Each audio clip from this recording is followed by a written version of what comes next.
So with a lot of people talking mainly about getting offensive coordinators like Garrett Riley, maybe potentially getting a Joe Brady, who's where I'm actually located in, which is in Buffalo, New York. But yeah, he's the quarterback coach for the Buffalo Bills, and he is a guy that I think honestly has a great, if offered the opportunity, I think potentially take it. Um, but when you really take a look at some of those guys, right? Maybe a Dan Mullen, right? Some of those notable guys that I think a lot of people are familiar with. I actually do believe that one coach in mind that really not a lot of people talk about is really underrated, even though he really shouldn't be underrated. I think he's one of the best coaches, I think, period, in football. That I think Alabama and Nick Saban should be able to target is Brian Johnson, who's the quarterback coach for the Philadelphia Eagles. When you take a look at Brian Johnson's track record, I think first of all, I think Alabama fans are, if they don't really know who Brian Johnson is, look up the Utah versus Alabama game in the Sugar Bowl, and you'll pretty much know who that dude was. Brian Johnson was the quarterback that pretty much took a huge crap on Alabama in the Sugar Bowl during that '08 season, where he had over 300 yards passing, and it was just bad. But as a player, especially during that '08 season, he was really good.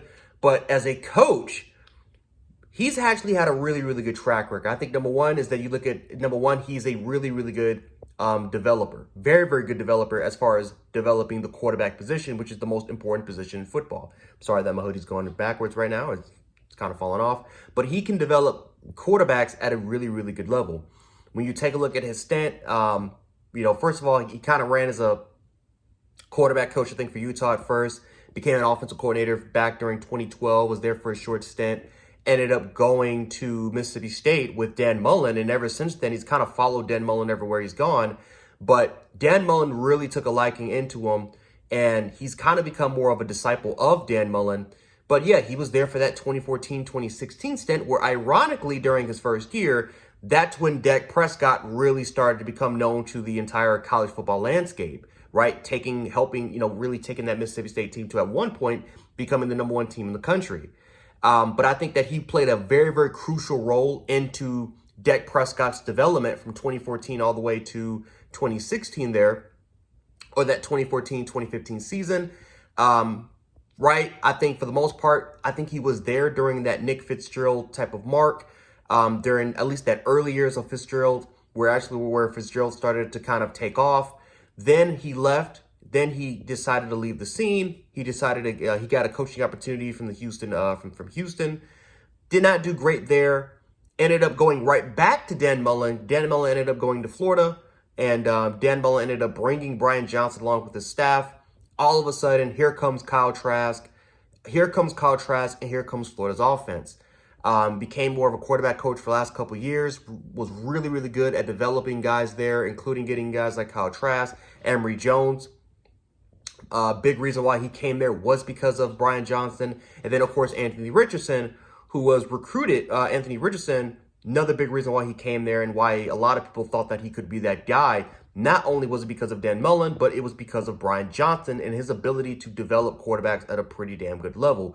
Brian Johnson became the offensive coordinator for Florida back in 2020.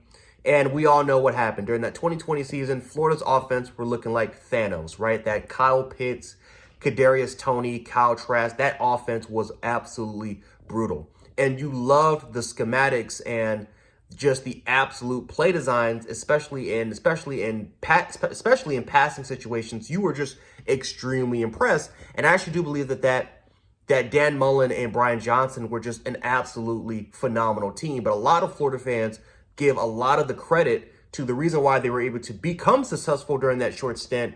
A huge part of it was because of Brian Johnson. Now, Brian Johnson ended up going to the Philadelphia Eagles. He ended up taking a quarterback job.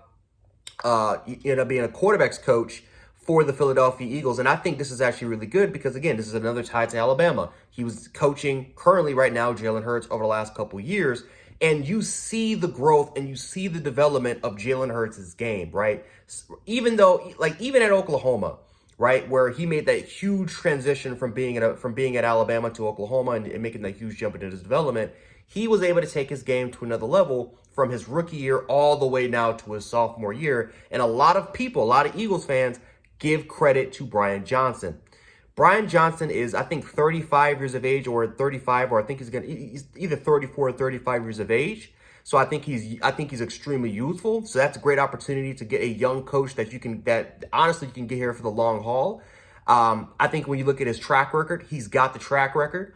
Not just as a quarterback coach, as far as developing quarterbacks at a high level, which we do need, because if Bill O'Brien does decide to walk away, guess what? There's Ty Simpson. There's Jalen Milroe. Who are you going to feel? You need to be confident if you're going to get if you're going to get a coach to develop the quarterback position. That's the number one thing that has to work. It's developing the quarterback position at a high level, and that is something that Brian Johnson has a track record of. But also becoming a great play caller, which is something Alabama has not had since Steve Sarkisian. Brian Johnson has also had that track record of being an offensive coordinator for the Florida Gators back in 2020, where they had an elite offense. And if you don't believe me, just go back and watch the SEC championship game where Bama's defense got murdered, particularly in the second half, because of what Brian Johnson and Dan Mullen were able to cook up. So I think, number one, he's youthful. It really wasn't that long ago that he was a player, and actually he was able to pretty much crap on Bama's defense back in 2008. So I think that as far as that youthfulness, that hunger, I think he's got it there. I think recruits have shown that they've guys like Anthony Richardson, Jones. We've already seen before that recruits that want to play for him before. So I think that you don't really have to worry that much about the recruiting aspect of it. I think Brian Johnson's a really, really good candidate. And I think not a lot of people are really talking about him because he's kind of been an unknown commodity. He's kind of just been in the shadows in a way of Dan Mullen. But if you really take a look at the track record and you take a look at his stint everywhere he's been at, Brian Johnson is more than capable of becoming a great coach, not just as a recruiter or as a developer at the quarterback position, but as a play caller. And that's something that Alabama really needs right now.